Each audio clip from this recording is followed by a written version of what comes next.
जिन पंक्तियों में राष्ट्रगीत के अंदर मुल्क को माँ दुर्गा सरस्वती जनहारिणी जन्म देने वाली जन्म लेने वाली ये इल्म देने वाली ये कहा गया है, ये हमारी आस्था से टकराती है। तो हमारे पास ले दे के एक आस्था है, अगर हम अपनी आस्था भी खो बैठे तो हमारे पास कुछ नहीं बचेगा। इसलिए हम प्राण तो दे सकते हैं लेकिन अपनी आस्था के साथ समझौता नहीं कर सकते। हमारा सर कट जाए लेकिन हम इन पंक्तियों को नहीं गाएंगे। मेरे देश का संविधान बिल्कुल स्पष्ट है, मुझे आजादी है। अगर कोई हम पर थोपने की कोशिश करेगा तो हम इतनी आसानी के साथ उसको बर्दाश्त करने वाले नहीं है, जैसे हमने बाबरी मस्जिद के फैसले को बर्दाश्त कर लिया, क्योंकि ये हमारी आस्था का मामला है। 28 जनवरी में एक फरमान पारित हुआ है गृह मंत्रालय की तरफ से कि तमाम सरकारी जगहों पर इसको गाया जाएगा, इसके सम्मान में सबको खड़ा होना पड़ेगा। तो मुसलमान तो नहीं गाएगा, मुसलमान नहीं गाएगा, उसकी जान चली जाए नहीं गाएगा। मातरम जो गीत है, जिसको राष्ट्रगीत भी कहा जाता है, ये आज से नहीं 1937 से लेकर जो है विवादों में है। 1937 में मौलाना अबुल कलाम आज़ाद, हुसैन अहमद मदनी, हसरत मोहानी वगैरह जो उस वक्त के बड़े आलिम थे, उन्होंने कांग्रेस को लिख कर दिया था बाकायदा कि इसमें कुछ पंक्तियां ऐसी हैं जो हमारी आस्था के साथ टकराती हैं।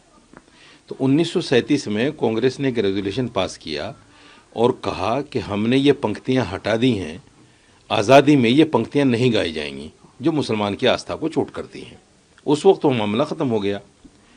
संविधान जब बना 1949 में तो उसमें भी अभिव्यक्ति की आज़ादी दी गई और कहा गया कि किसी पर कोई चीज़ थोपी नहीं जाएगी।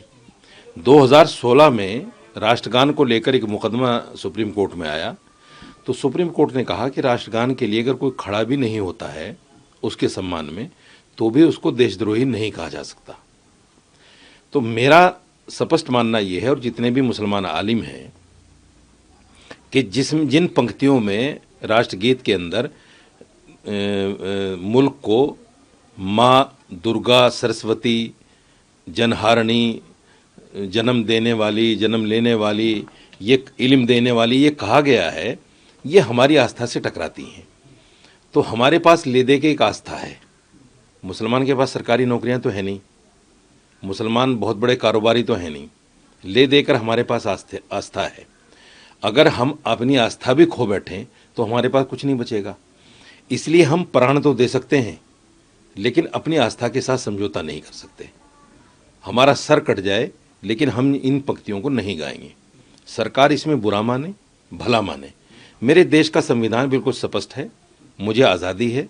अगर कोई हम पर थोपने की कोशिश करेगा तो हम इतनी आसानी के साथ उसको बर्दाश्त करने वाले नहीं हैं, जैसे हमने बाबरी मस्जिद के फैसले को बर्दाश्त कर लिया, क्योंकि ये हमारी आस्था का मामला है। यानी इसकी अनिवार्यता को लेकर जो वो कह रहे हैं, आप भी उस बात से इत्तेफाक? बिल्कुल उस बात जो 28 के अंदर 28 जनवरी में एक फरमान पारित हुआ है गृह मंत्रालय की तरफ से कि तमाम सरकारी जगहों पर इसको गाया जाएगा, इसके सम्मान में सबको खड़ा होना पड़ेगा। तो मुसलमान तो नहीं गाएगा, मुसलमान नहीं गाएगा, उसकी जान चली जाए नहीं गाएगा।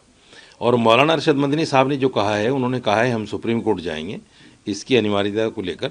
ये ठीक है, हमारा संवैधानिक अधिकार है, हम ये भी करेंगे, लेकिन हम गाएंगे नहीं, बिल्कुल नहीं गाएंगे।